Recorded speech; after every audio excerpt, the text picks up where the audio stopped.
Welcome to the Life's Better podcast, where we say life is so much better with God, community, and purpose. I'm Josh, and this is Dustin. And normally Jonathan would be leading this, but he is on a much-deserved sabbatical. And so he was like, hey, Josh, do you want to lead the podcast in my absence, or do you just want to take a month off? And I was like, oh, well, I'll think about it. And the more I thought about it, I was like, I can invite Dustin over. We can chat. We are in my house, so this is not the church, but you might hear dogs barking at some point. I'll try to cut out most of that. But we're going to talk about youth, and I don't know if you guys know this about Dustin, but he actually did youth ministry before our church, and now he does youth ministry with us, and he's a deacon in our church, and he does a little bit of this and a little bit of that. And he has a lovely wife that also does that, Brittany, and then a bunch of kids. 2 kids that are both in our youth group that are amazing. So he's going to have a pretty good perspective on what we're talking about from multiple different perspectives. So I'd like to maybe pick your brain a couple of times on being a parent as well. But before we do that, we always do an icebreaker game. And so I've come up with some this or that questions that are related to youth ministry and just ministry in general. I might ask you about like ministry when you were leading it in the past and all that kind of stuff, but they're very light, nothing too crazy. But we'll start with you. I'm assuming that you had to do programming for the youth ministry. Mm-hmm. Okay, when it came to winter versus summer programming, what was your favorite and why? So we're doing this or that. I should have said that. I'm really bad at leading. Jonathan's way better than me.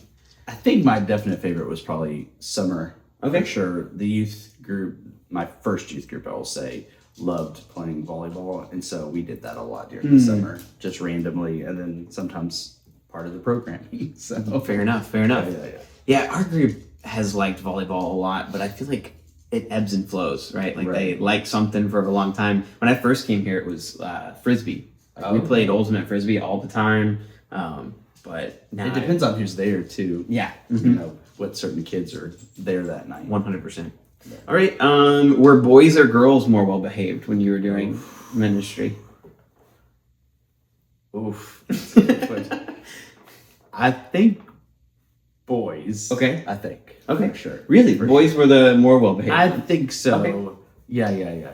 They would. I mean, I don't know if they paid attention, but they would at least be quiet, right? And there wasn't much drama with them. Fair enough. Yeah, Yes. I was thinking about it. Like, which one would I say? I would say I had to get on boys more during the services. Yes. But deal with girl drama is like I don't like that at all. And boys don't really do that. They might cause the girl drama. Right. So that's why I would maybe say girls are more well behaved, but phone calls from parents too would mostly be girls. Okay. About girls' situations and girls' problems and stuff like that. Well, my next question, I will just read right into that, is would you rather deal with difficult parents or difficult students? Oh, difficult students, hands down. Okay, yeah. I think I'm with you. No offense to you parents that are watching. Most of you guys that are with our youth are really great. But there are some times where it's just like most, just where you'll think that your darling little angel could never do what I'm saying that they're doing, and those are tougher conversations. Yes. All right. Would you rather preach to 1,000 students really well or disciple 10 really well? Ooh. Oh, disciple. Okay, for sure. Disciple 10 really well. For sure. Yeah. That one was a tough one for me because I love like what I already do. And so would I want to like pick 10 that are like I just discipled really, really well over the course of a couple of years, or would I rather have the opportunity? And I like it says really well for both of them. So I know that I preached to 1,000 students and I did really well. I don't know. Okay. This is more stress related. Would you rather, lead an all-nighter with no prep? So I don't know what would cause this to happen, but let's say it was on the calendar and somehow you didn't know, and it was like the day before. Or would you rather accidentally forget all your notes for camp, and you're there, and there's no way that you can go home and get them? I think I'd rather do the all-nighter. Okay. Because that's only one night, right? Yep. Camp is all week, and camp is supposed to be more gospel focused. All nighters, not so much. So I could easily come up with some games and stuff like that. I think that's fair. Yeah. And if you got good volunteers, Yes. like I did not say you didn't have volunteers for y'all, right? Like you don't have to come up with that. That would be my panic attack of, oh, I don't have anybody planned for this. I just have students planned. And it's just me, and there's nothing planned. Like that would be my nightmare. My first all-nighter I ever did. I don't remember if Brittany and I were just married or still engaged and like getting married like the next week or whatever. Oh, man. And she was my only volunteer that agreed to stay all night. Oh, I had parents that came until like, 12. yeah. How many kids have you had? But I mean, I feel like we had 30 to 40, Oh. something like that. But she was my only one that stayed all night. And we were both like, what are we getting ourselves That's into? rough. That makes me feel a little bit better because there are times where I'm just like, there's too many kids here and I don't have enough volunteers. Yeah. All right. Would you rather have unlimited pizza for youth events? Wait, did you answer that one? Oh, for that one? For the all-nighter camp? I think I would rather forget my notes for camp. Oh, okay. I think the amount of prep that I do for camp is ridiculous. I think I could probably go without my sermon notes and still be able to do it okay. And as long as I had a little bit of time that like I'm down there, I'm like, okay, well let's just write them all down again. Like I could maybe get it done. There was one time I did lose one of my sermon notes for one of the nights of Fall Creek Falls, and I realized that on the first night, it was like the third night I think, and I stayed up like half of that night just rewriting that sermon. And so that's what you gotta think about, is that you have like time in the evenings when you should be sleeping, but like you can use it to prep for the next day. That's true. All right, I'm gonna do a couple more. Unlimited pizza or unlimited volunteers? Unlimited volunteers. Yeah, that's fair. I really like the idea of just every single event having food and I don't have to worry about it, but volunteers is just awesome. Middle school or high school student teaching? Oof. And it doesn't mean that you love one or the other over the other. I think high school, maybe. You could get a little bit more deep. I think I don't know. I go back and forth. There's benefits to both. Yeah. And then let's do one more. Would you rather be preaching or small group leading? Depends on the small group. Fair enough. But if it's a really good small group, let's say it's a really good group of kids. Yeah. Both ways. Then probably small group for Fair sure. enough. For sure. Yeah. Awesome. All right. Well, other than that, Dustin, I sent these ahead of you. You don't have to answer any of them. But from your time in youth ministry, do you have a favorite memory? Do you have any youth ministry fails that you'd like to share? Before we get into the meat of it, like, is there anything you want to say? I was thinking about it. A couple youth group fails. I remember. I'll share two real quick. And the first one was I had this talking about girl drama and stuff like that. Won't call name. There's no way she'll ever listen to this. But I had this girl that had a boyfriend in our youth group, and I loved both of them individually, together, whatever. But they put themselves in a room at an all-nighter and locked the door. And apparently nothing was going on, but like they refused to open the door after I repeatedly asked them, and like my voice got raised so much so that I had to call the mom and say, you have to come pick them up. Yeah. And they're going home. And then talking about parents, I got in a fight with the parent then about it because she was like, they weren't doing anything. I was like, I don't care what they were doing. You can't go in a room. You can't defend that. You can't go in a room by yourself with your significant other at an all-nighter and think that's okay. So that was one that was, I don't think it was a fail really on my part, but it was definitely it felt like a failure moment. And then I was telling somebody about this the other day. We did a mission trip once in Baltimore, Maryland for a week. And then it was the Saturday. We were supposed to come back like that Sunday. So Brittany and I decided, let's go to DC for a day. It'll be so fun. We'll just walk around with all these kids, and we had great volunteers and stuff like that. And it was one of the worst experiences ever. Brittany and I love DC. Don't like politics, but we love DC. But the kids absolutely hated it. and they thought it was the most boring thing ever. They were like, "This is like history class." And we're like, "Yeah, but you're like walking through it and like seeing all these cool things." They were miserable, and Brittany and I, at the end of the day, was like, "Well, that was awful. We should never do that Wow. again with our students." And so That's horrible. Yeah, that was pretty bad. Man, when kids don't appreciate things that you worked on, you're like, come on. Come on, just throw me a bone here. Right, Like, right. just try to enjoy it. Put on a fake face even if you don't like it. Yeah. I would say a good thing that happened. I wasn't actually a youth minister at this point, but I helped with Southland Christian Church, and they had a really cool thing where I started with youth at 6th grade. Okay. I started with a group of boys at 6th grade, and then I helped them graduate, and so I had them all those years. And I don't know, that was one of my favorite parts of ministry ever in general, because I literally got so close to those boys. Yeah. And so close to those parents also, to where like I was invited to baptize some of them. I was invited to their house for dinner, I was invited to their graduation parties, like all these things that we kind of went through life together. Yeah. And I don't know, those are the moments that I really appreciate a lot. Yeah. And, That's awesome. and when you deal with the hardships of it, you kind of need to remember those moments where you're like, oh, this is why I'm doing this. That's 100%.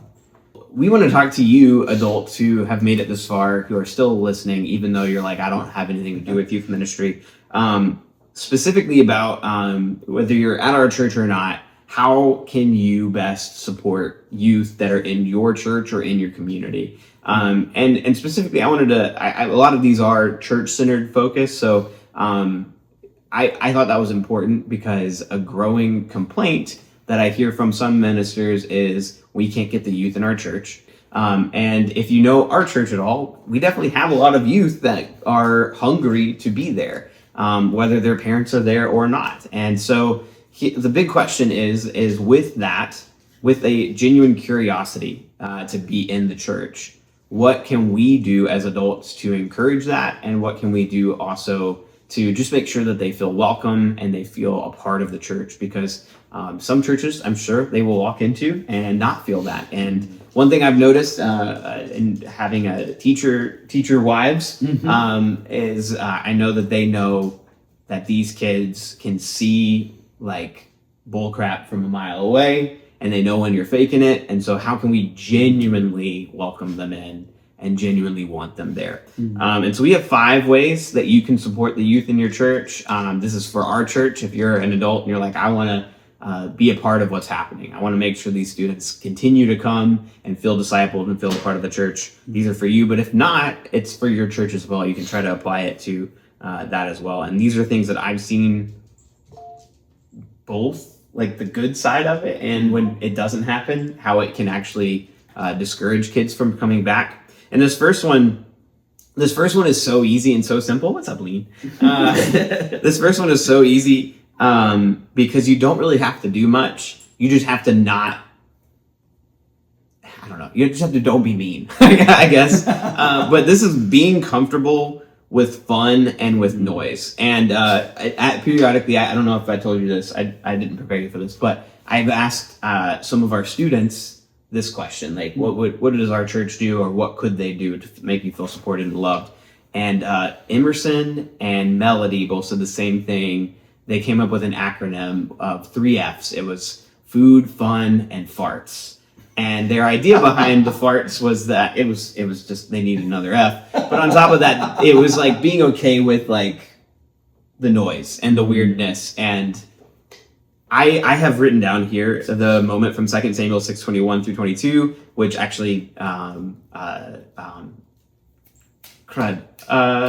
Zach brought up to me, and he was like, I just want the church to be okay if we're a little undignified, right? And he brought up even like motion songs, like, and some of the other students were like, yeah, like if we did motion songs at some of the churches that I grew up going to, I don't know if they would be okay with that. So being okay with the noise. And he said this verse, he said, 2 Samuel 6:21 through 22, after Michal, David's wife, looked at him and was like, you're acting ridiculous. David said to Michal, it was before the Lord who chose me rather than your father or anyone from his house when he appointed me ruler of the Lord's people Israel. I will celebrate before the Lord. I will become even more undignified than this, and I will be humiliated in my own eyes. It was just the idea that David, it was a little back and forth between him and his wife that gets written in here. But David is saying it's 100% okay for me to not look okay in the eyes of everyone else because I'm doing this for God. And I'm doing this in such a way that is a celebration and it's okay. So I don't know. There's just been times, have you noticed this too? Like, unfortunately, I have more bad examples than good examples. I think most of our church is very okay with it. But there are times where people have come up to me and been like, I don't really, like, they're being too loud. They're being too loud is the most common complaint. And I get that. Like, in some areas, they absolutely should not be too loud. But there's a right way to go about that. And there's a wrong way to go about that. And sometimes they'll be too loud, you know, in a room downstairs, really far away from everyone else. And it's just like, you just don't like fun is what I'm hearing. Or you'll see them like playing a game, like while they're waiting for me to go downstairs to teach the lesson. And you're like, they shouldn't be playing a game right now. It's church. It's like, hold on. like maybe let's pump the brakes. Yeah. Let's just be okay that they're here, right? I don't know. Do you have any thoughts on this one?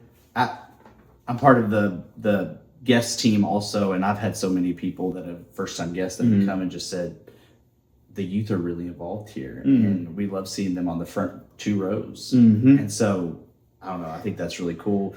People that have never been to our church automatically getting it, and that's a piece that draws them in. And I've definitely heard the complaints about the noise and stuff like that, but I'm also a person that will just be like, okay, let me go handle it. And you stay here and I'll go handle it. Yeah. Sometimes I don't know, even if you need to handle it, it's just the way you handle it really matters, because some of these kids, all they hear from you is you're a nuisance. You're like, I don't want you here. You're not wanted. Yeah. No. All right. Number 2 is similar to number 1, but it's a little bit different. It's being patient with newcomers who may not act right. And this is actually one that I have to remind students that have been here for a while. Like, if you want to support your own youth group, hey, guess what? You used to act this way, and the thing that you're getting on these other kids for is how you used to act. So we just have a tendency in the church to forget that when people first come here, they're not changed by Christ yet. And that's okay. That's okay. Guess what? Christ wants them there. And the only way they're going to change, if we really believe in the changing power of the Holy Spirit and Jesus, then they have to be there first, not changed. And so when, you know, students that have never walked in a church before don't know the proper way to sit and to worship and to, you know, participate in things, they don't know at first that, hey, I can't just chat with my buddy to the left or show him or be on my phone and show him like a funny meme, like while we're in church. And at first, like, yeah, obviously we need to point out some of those things like, hey, let's be respectful and stuff like that. I'm not trying to say that we shouldn't make the sanctuary a respected and holy place. At the same time, when people first walk in, we need to have the grace that God's given us. I wrote, be completely humble and gentle, be patient, bearing with one another in love, Ephesians 4:2. And it's just this idea that like the way that we deal with, especially first comers, needs to, and this is not even just youth, like really any adult too, that doesn't quite fit the like cookie cutter, like church look. Like we need to make sure that we are gentle with them and we're humble and we're kind and we're patient and we bear with them. You have any thoughts on this one? I mean, I struggle with that too, like as a leader of the youth, because I mostly struggle with it when I feel like it's distracting others. You know what I mean? So I have to honestly catch myself too and be like, okay, this is their first time. This is their second time, you know? And and honestly, like, I think having a wife that's a teacher also too has helped me this last couple years, like realizing that they've been in school all day, right? And supposed to be listening to a teacher, and then they thought they were coming to this place that was going to be all fun and games, and it is, but also there's a lesson time. And so trying to be patient, and that's hard. A lot of times with that, like, I don't know, a really cool testimony of this that I'd love to share is there's a couple of our students that have been coming for years now, and part of their testimony, like especially when they first started sharing it, was, you know, I was first here just to kind of hang out with my friends and to eat food and to play games, and I didn't really pay attention to when Josh was speaking. I would be on my phone and stuff, but there was one night that I just felt like the Lord was talking to me, and I put my phone down and I really paid attention, and I remember this and this about Josh's lesson, and that was when I like decided to give my life to Jesus. And so it's like you never know. Like I don't know. The thing I always say when people are like, "Do you know what this person's doing?" or "Do you see this?" or like, is always like, "Isn't it great they're in church though?" Like, isn't it awesome that they're here and they're in a place? Because if we're really trying to say like, you know, the enemy's working on them, well then this is the place for that to be like fought. You know, this is the place where the Lord can make a breakthrough. And I don't know. Maybe I'm just way too like okay and dismissive, but like I believe in the power of the Holy Spirit. I believe that eventually God will reach them, and in all honesty, there's nothing that they can do to stop that from being heard. And there's nothing the enemy can do that can stop that, because our God is a loving and jealous God. And so eventually they're going to get it. It's just going to take time, and we're going to have to be patient and wait. So next, go ahead. I was just going to say something I've done before too, specifically at ACC, is I'll go get a youth leader and just be like, hey, do you mind to go sit by them? Just interact with them. 100%. And 9 times out of 10, maybe they want a little bit of attention, maybe they're just distracted, and one of their peers going and sitting by them definitely helps them kind of like mellow out a little bit. Yeah. Be like, oh, I'm supposed to be sitting here for this moment, right? 100%. Yeah. And some of those like students that have been there for forever, like we have some that when other kids are acting up or not paying attention, it's like, hey, that's like, and when they're doing that, it's great. Like, like if they can do that for each other, it's way better than if some like crusty old adult like me is saying, hey, stop it. Yeah. You know? All right. Number 3 is visiting games and recitals. And I actually have a really cool testimony of this real quick. So the O'Briens, when they first started getting involved in our church, they don't have any like actual students in our youth group, but they saw it growing, and they also saw that there were students in our church that did not have like families there and stuff, and they were like, how can we support? And so I remember Donna pulling me off to the side, and I didn't know her very well, and she just being like, hey, I love the youth group. Is there any kids that are in sports or have recitals and stuff that we can go and watch and support? And I just remember like my heart was so full in that moment. Like I had so much love for this person I didn't really know because I see that need too. Yeah. And there's only so much that Emily and I can go to, that their small group leaders can go to. And when other people in our church who they know, like have met before in our on a Sunday service, and they just randomly show up to their games and they're cheering them on. Like you have no idea how big that is for some of these students who like, I mean, some of them have great families, and even to them, I know that that's big. I know that that's huge. And every moment that they think about our church, they're going to remember that.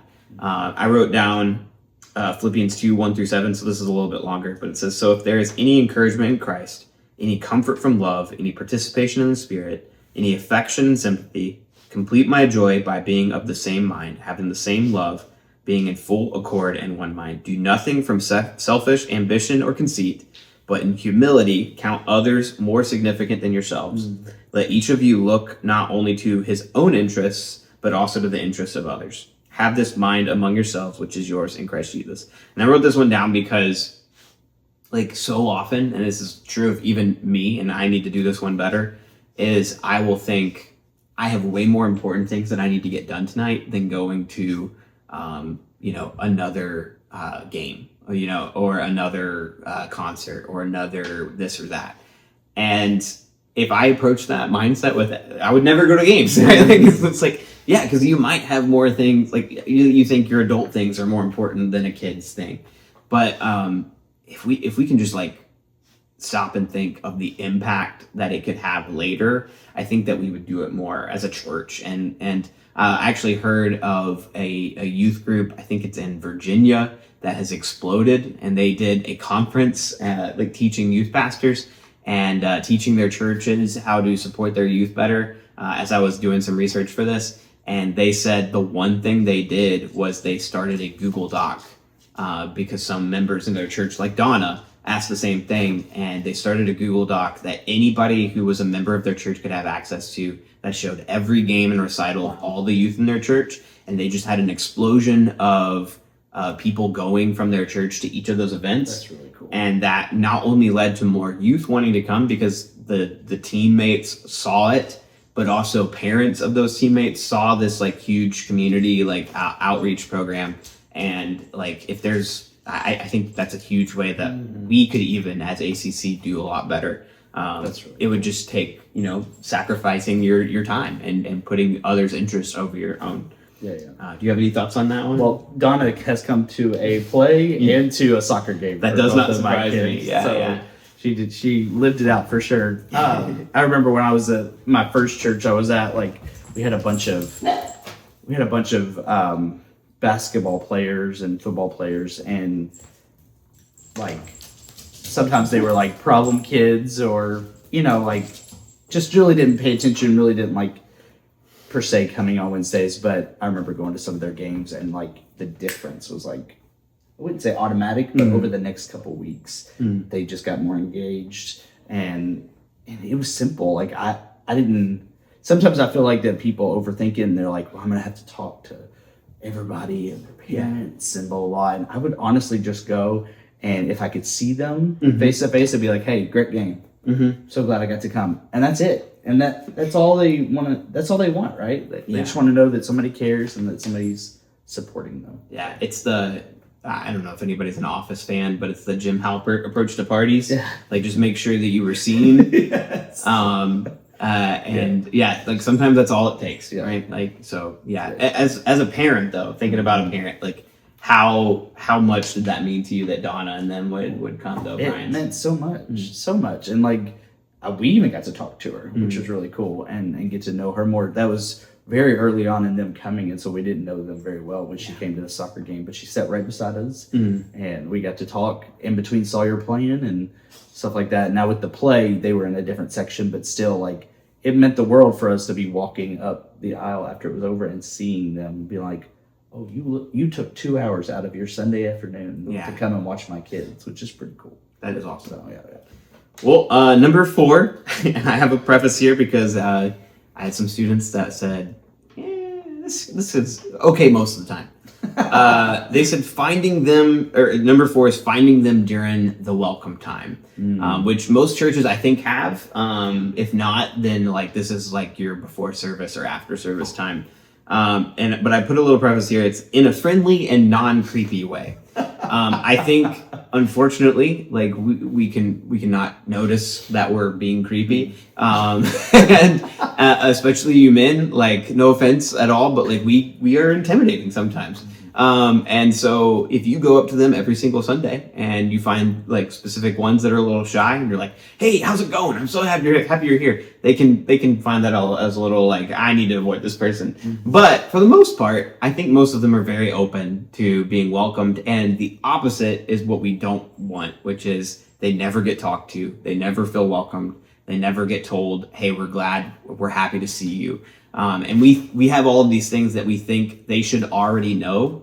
Like, I already appreciate the youth. I already know that I really like them there. Why do I have to tell them? Well, because they don't know that, right? Like they have all of these lies from the enemy that is trying to keep them from the church, that will make them think that all these other people are judging them. They don't want them there. And so if you can do your best to make sure they feel welcome, I think that for me as a youth pastor, when I look out as I'm leading worship and see like adults that I know don't really know the students, like try to come up and give them a handshake and say, "Hey, we're glad you're here." Like that, I think is so awesome. I love seeing that. I wrote Matthew 18:5, which says, "And whoever welcomes one such child in my name welcomes me." And this is from when Jesus is talking about like, let the little children come to me. And while they're not little children anymore, they're young adults. I think they're in some ways they still need to be treated like children. And in this way, I think it's 100% true. They need, for every one criticism, they need like 5 to 10 compliments and encouragements, and that's just like they're delicate at this point. Like they're fragile. They don't have egos really at this point. They might act like they do, but they don't. Like, they're all very fragile, and so being sure to welcome them, make sure they feel like they are a part of the church is huge. So, do you have any thoughts on that one?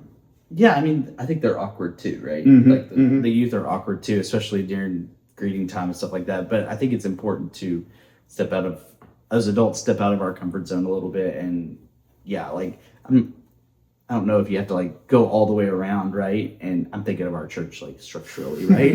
Yeah. And like hit every one of them, right? But because a lot of the youth I've noticed will go to specific people that they know Mm-hmm. during greeting time, Mhm. and that's all they'll do. Then they'll go back to their row, right? But making sure that if you pass one, just say, "Hey, good to see you," or whatever. Yeah. It doesn't have to be 100%. Again, I think we overcomplicate it. I think it has to be like a lingering conversation. You have to lock eyes or Yeah, but it's just absolutely like not. like most of the time I'll just give them a fist bump or whatever and be like, "Hey, glad you're here. Glad to see you." And that's really all they want. They're either back in their phone or they're talking to their friend. You know what I mean? 100%. And that's all they want. So Yeah. All right. Number 5, last one, is invite them to help with events and teams. And I know this is like, especially for those that are leaders. I know that some of you guys are like, I don't have anything to invite them to. But even if you're participating in like a church-wide event, like a summer nights event for us, or our Truckapalooza event, like if you know of a way to grab a student and to get them involved with something, and this is not a demand, because unfortunately I think that can be something where we just expect, like, because we grew up, the students did all the things that nobody else wanted to do. Right. I remember that. Like I probably carried more chairs in my life than anybody has, because I still do it now. But like, not in a demanding way, but in a, hey, we see you, we value you, we want you to be a part of this as much as anybody else way. And I wrote down the classic verse, 1 Timothy 4:12. Don't let anyone look down on you because you are young, but set an example for the believers in speech and conduct and love and faith and in purity. Well, for them to not let anyone look down on them because they are young and to set examples, they have to have opportunities. And so we as a church need to see them as just an extension of our church. And while they're a unique extension, absolutely, they still have gifts and talents that God has given them that He wants them to use right now. And we need to see that, value it, and try to empower it as well. And so, like, I've seen this with in our church with the kids being asked to help with the children's ministry at times, or getting grabbed to do specific service projects and stuff. Mission Toy Box is a really good example where we kind of all partner together, young and old, and students have ran the check-in table basically for the last 2 years, and it's been awesome. I've actually loved kind of giving them that opportunity, but that started because somebody was like, "Hey, Mission Toy Box should really, like, have you considered making that a youth event that gets worked on?" And they help set up the whole all of it beforehand, and now they help run it. And I hadn't really thought about that before. I should have, but this one I think is huge. If you can get the youth to be not only members of the church but actively serving in the church, they're gonna, like, that will set them up for being successful members as they become adults, and some of these kids are growing up wanting to be youth pastors and serving in church now because of stuff like that. So do you have any thoughts on that one? The only thing I would add, I think, too, is I've heard some people say, like, well, we're not sure if they're actually going to show up. They've signed up. We're not sure if they're actually going to show up. But I think it's important to hold them to that also, just like 100%. we adults are held to it, right?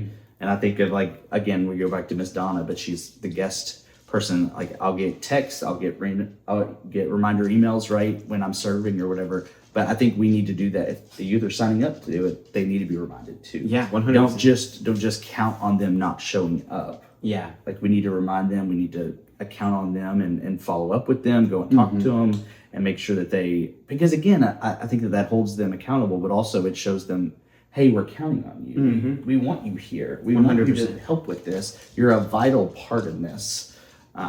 Because again, it just goes, we've already talked about it, but it goes back to, we have them in the church and we want to show them that they are a part of it. They're not just an attender. They are part of this also.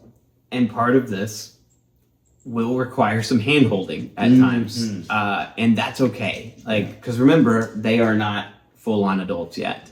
And so there are times, like, I'm so blessed and glad that our church, when, like, Lily, when she was attending, when Lily stepped up after we had our pastor change and we were still looking for another pastor, we lost also our piano player, our weekly piano player. And at that time, our worship team was it was me, Emily, Philip Cook playing drums, and a bass guitar. And so, we were like, okay, this is going to feel a little not full. Like, what are we going to do? And Lily, who is this, like, I think, ninth grader at the time, really shy, comes up to me and is like, hey, I would love to learn to play and to lead. And she had not sung on stage yet. She had not ever played piano on stage, and she was just learning the piano, like very bare bones stuff. And, we worked on it, and within 2 weeks, we had gotten her to the point where she could play just like barely anything, but it was something. And I remember, like, the first couple of weeks, there were people that would say a dual compliment and criticism. One is, we're so glad to see her up there. Two is, we can't ever hear her. And I tell them, it's not because we haven't turned her up. It's because she's playing so light because she's so scared to hit the wrong note. And she's just learning, right? And so I had to remind people constantly, like, hey, this is a work in progress, right? Like, this is going to take some time, and there are going to be some weeks where it might not sound that great. But if we want to cultivate this, then it's going to have to, like, we're going to have to do this. And there was times where she'd sing on stage and she'd get so scared up there that she'd come off the stage and start crying because she was just like a nervous wreck. But guess what? By the time she graduated, she was there every week. People were like, she's incredible. We love her singing. And on top of that, she wanted to do that with her life, right? She wanted to do ministry. And if our church hadn't been okay with the like hand holding at first and the, hey, this maybe isn't like to the level that you think it should be, then I don't think that would have ever happened, right? So I don't know. There's just certain things, especially with like children's ministry, like invite them in to help with you. Don't expect the world and get really mad at them, but at the same time, do hold them to it. Yes. And I think it can slowly grow in them like a passion for that stuff. Yeah. So, and we mentioned it, I think you did, but like those students that are involved, like a Lily or, like a Zach or whatever, I think that's going to exponentially increase their involvement in church going forward, right? After they graduate, and go to college and stuff like that, because sadly the statistics there are not great, right? 100% of those youth staying in church. But I think the more we get them involved and the more we show them that we love them, that we want to hear from them, that we want them to be involved, I think that will just help the church as a whole, Big C church, continue to grow and have those young students stay around and feel seen. Yeah. And not to use your daughter as an example, but like she's been helping with worship ministry on Wednesdays. And before that, I could tell that like there was just like not desire to go to work Wednesday, but there wasn't like a huge excitement. And I think she was still trying to find her place. But ever since she started to help sing, there's just an excitement in her that I can tell is growing, and also a desire to invite friends and to invite like her boyfriend. It's just, it's growing in her. And I think that part of that is her getting an opportunity to feel what it's like to serve in the church, which is really important for all of us. So For sure. do you have any final thoughts before we wrap it up? No, I appreciate you letting me jump on this with you. Yeah, thanks for, this is like, I think only my second episode I've ever led. So hopefully you guys enjoyed it and got something out of it. Thank you, Dustin, for being on. Dustin has been in our church for quite some time and is a leader there too. So if you have any questions for him, please talk to him. He's a friendly guy and was willing to chat with anybody. But thank you guys for listening all the way up to this point. And Jonathan, if you listened this far, thanks for giving me an opportunity to lead. But we'll see you guys next time, where life is so much better with God, community, and purpose. Bye.